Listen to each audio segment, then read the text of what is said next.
This is the production model of the all-new BMW X7, the all-new big SUV from the BMW brand. And here in Autogefühl, your number one resource for in-depth car reviews and your number one community to discuss cars. Today with Thomas, we're going to take you on a tour on the exterior, interior and what we can expect from driving this very vehicle. In Full HD, full screen and full length. Let's go!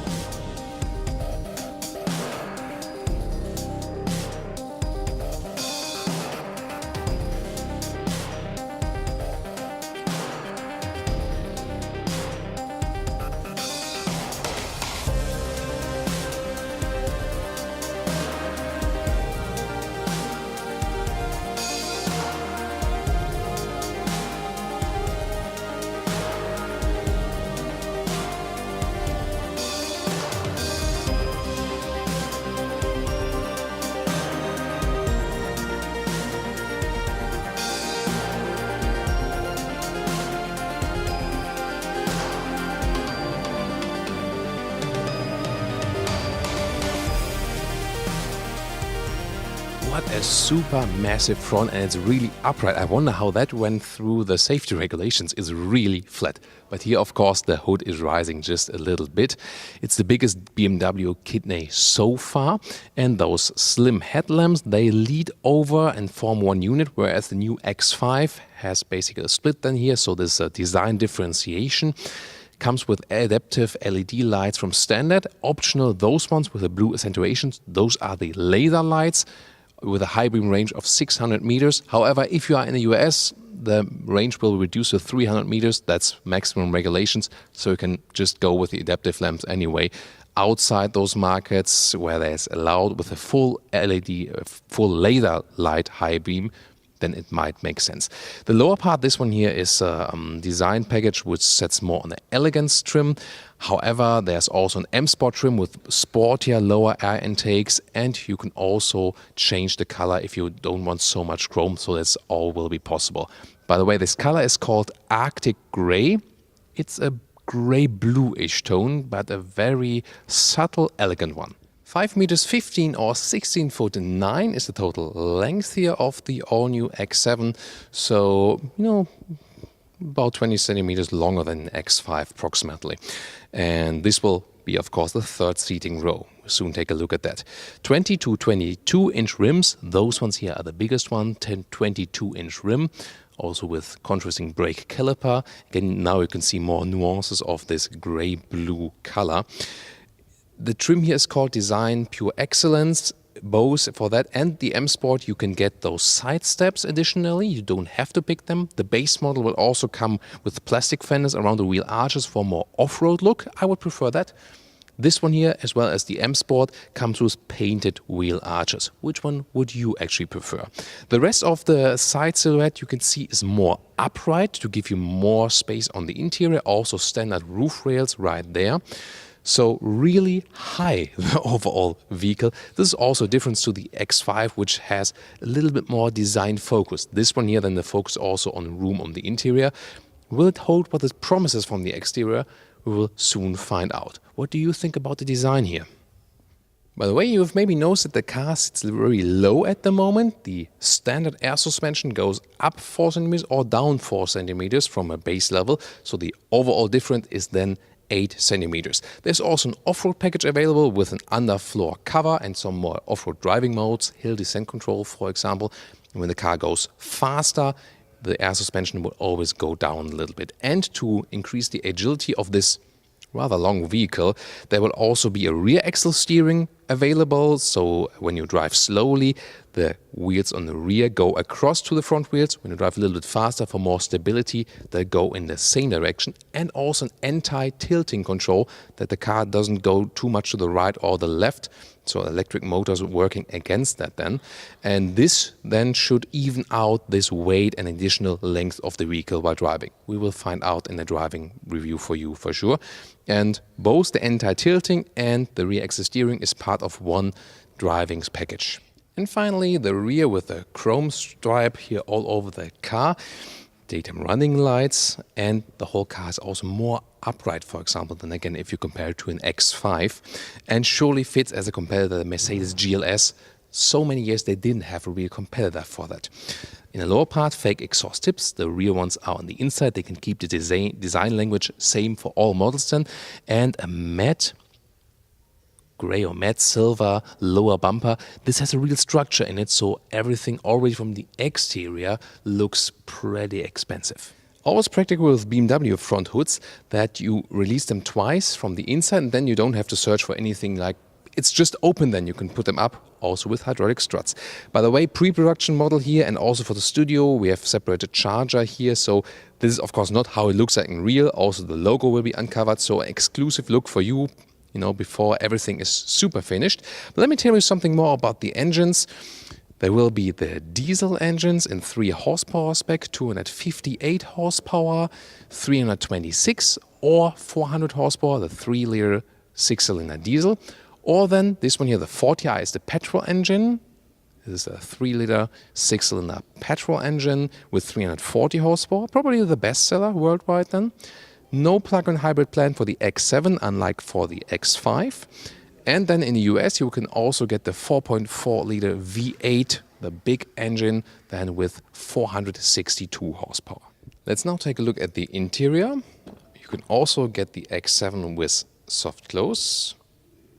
Here we go. So the last bit of the door closes itself, so you don't have to hammer them. Interesting luxury feature for sure always. Wide opening doors in the front. Well, not that wide from the angle, but they are very huge. Interesting design-wise, the Hofmeister-Knick right here at the inside door handle is a BMW design element that has been introduced a couple of decades ago. Then galvanized buttons here, that they are all, have those metal mix parts on the top part, so you have a nice touch to them. Then ambient lighting you can see here, that goes with a swing, optional Bose and Wilkins sound system. Bigger bottles might fit there, but not too big, at least in the top part. And you can already see from the interior that you sit higher than in a BMW X5, so it's a wide entry right there. If you take a closer look, you can see already some wood elements as decor. You can get here, in this case, also matte wood elements with open cell wood, and then different stylings of those lacquer wood. I would always prefer the open cell matte wood, not available in the 7 Series sedan, but here in the X7. Then those seats, this is a BMW individual equipment with the color. It matches the exterior color, so color-wise a beautiful job. They are sport seats. Those are, sport seats are base seats. And then this one here is the optional comfort seats. So 2 seat forms are available. And most of them are covered with animal skin. There will be some markets which have Sensatec leatherette alternative for a more sustainable choice, but they won't offer that on a wide scale, at least not yet.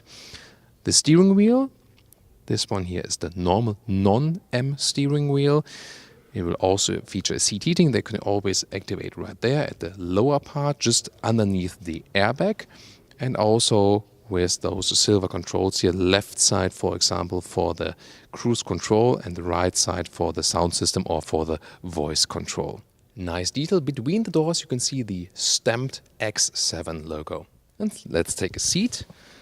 By the way, the side step is somewhat hindering you when getting in, so I would probably not go for this option. Also for off-road use, not really useful unless you have some off-road situation where the co-driver stands on the outside on the side, but probably won't happen with this vehicle. I'm 1.86 m or 6'1". That leaves some headroom still above my head.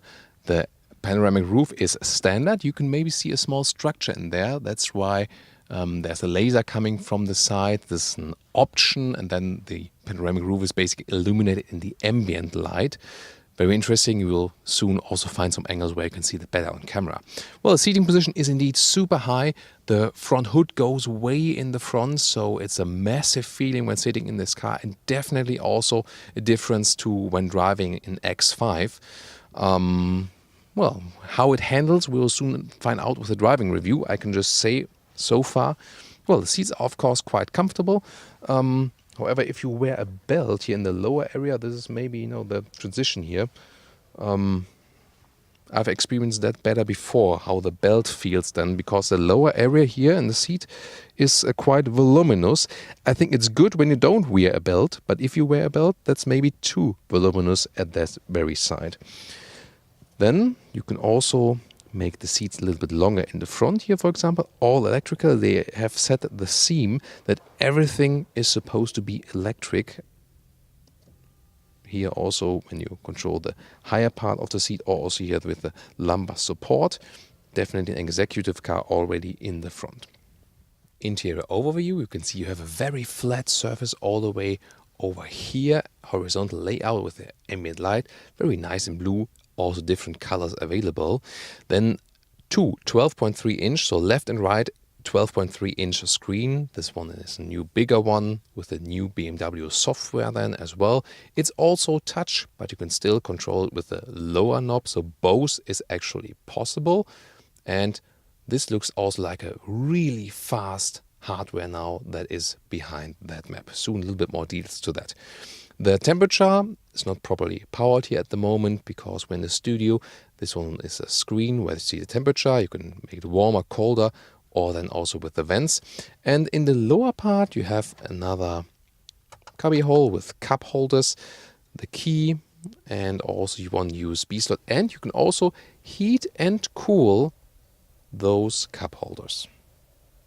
This lower middle console, this one is an option, this crystal gear lever. It does not feel very well because it's really a little bit, it's not sharp that you would cut yourself, but it's not smooth.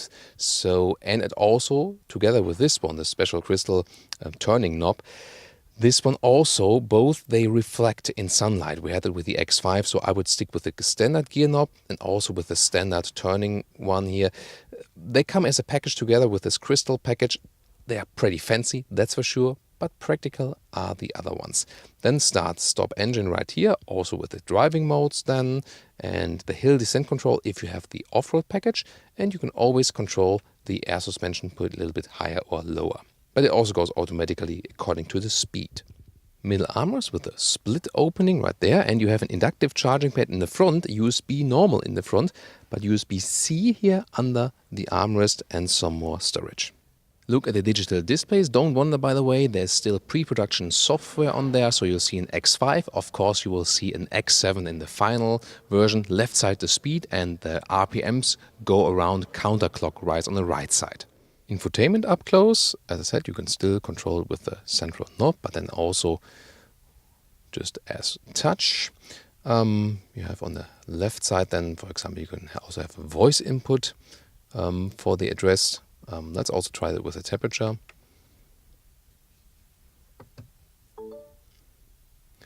Set temperature to 22 degrees. I set the temperature in the driver's area on 22 degrees Celsius. Cool, so that works pretty easily. Nice. Telephone can be connected via Bluetooth or with Apple CarPlay wireless.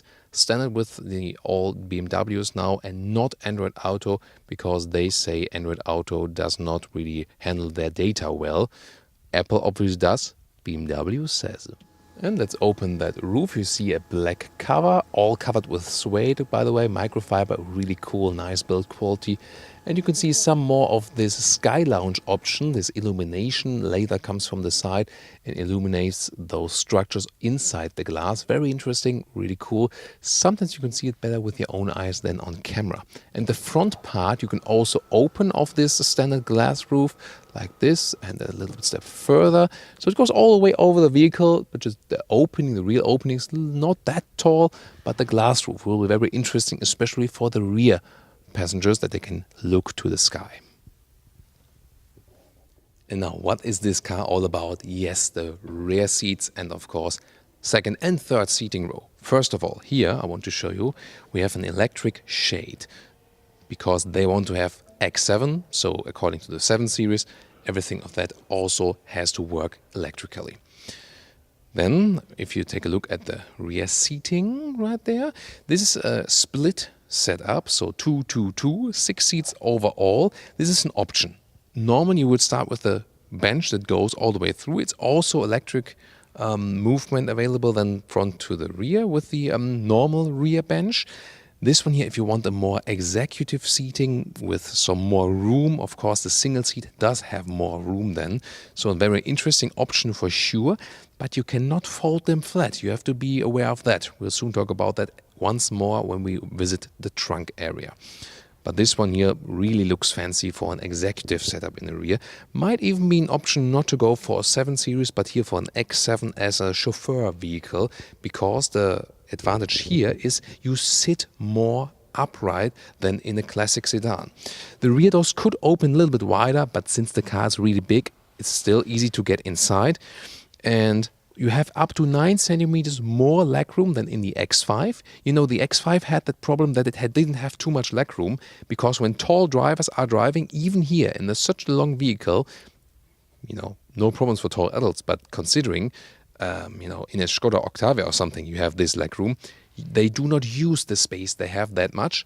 One reason for that is also because those luxury seats are very thick. And then you also don't have so much legroom, but here the car is long enough, you still have enough. So you can move the seat here to the front or to the rear. Again, if you have the moving through bench, it would also work to go in the front and the back.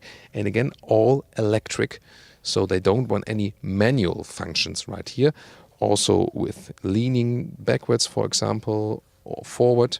So we have this maybe rather sleeping position like this. That's really relaxing. Really good comfort here in the rear seats. You can also have a rear seat entertainment right there with those wide screens. And you can also, for example, follow the GPS of the car and also control by touch with a crystal clear display. Very nice. Well, what about the headroom here in the rear?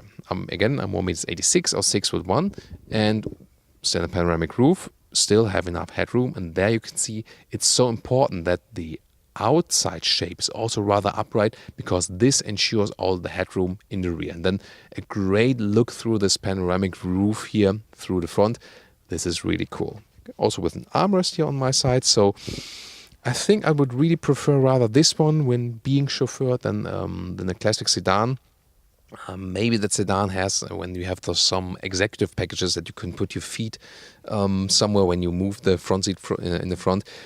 Check out our new 7 Series review that will also air at a later stage if you watch that one fresh, or later we'll also link it in the video description, because this video will stay online quite a long time. Well, and then there are also electric controls for the third row already right there. And let's check that out. You see, I've also lost my jacket meanwhile, because now it's about work time for Thomas. So this is actually the only manual function, but it goes through and transition to an electric then. This seat goes in the front and also lifts a little bit right there. And the rear seat compartment I can, for example, control right there with those buttons here. But at the moment I leave them open, so right here. So I could fold them down right here and also fold them up. This is the function why we have the buttons right there. But let me get inside here first to the real third seating row. So flip up the head restraint, and even headroom wise it does exactly work for me here now. I have a separate climate control, which you cannot see from your angle at the moment, and I even have a separate shade right there. So there's the button, so I have another panoramic roof just for me. Yes, and I can close and open the shade. Both seats have cup holders, and both seats here have even USB-C ports in the very rear. This is a traffic announcement. That's Autogefühl live on tape with a 3D traffic announcement. So those automatic traffic announcements, they just pop up when there's some warnings. And now I hear those 3D sounds, which sounds weird on radio language, but will actually be quite cool for hearing music. You also have a climate control for the second seating row. If it would be all turned on, you can change the temperature, CD changer, and 12-volt power supply, as well as 2 more USB-C plugs possible, and adaptive cup holders also. This is a quite clever solution that the kids also don't spill stuff. And now the question is, this seat here I've put in the most backward position, and I can slide over to this side, and I can still sit here as in tall L. That's possible. It gets close with the legs for sure, but it's possible to travel when here in this case with 6 tall adults, probably even with 7 tall adults if we see the other version at some stage. And I have my own rear window. That's also, again, a nice feature. You really, among the most coziest situations I have felt in the third seating row. And of course, I can make myself more comfortable here, because when I put this seat here a little bit more in the front, this will also be possible, like this, for example. And I have really enough leg room right there.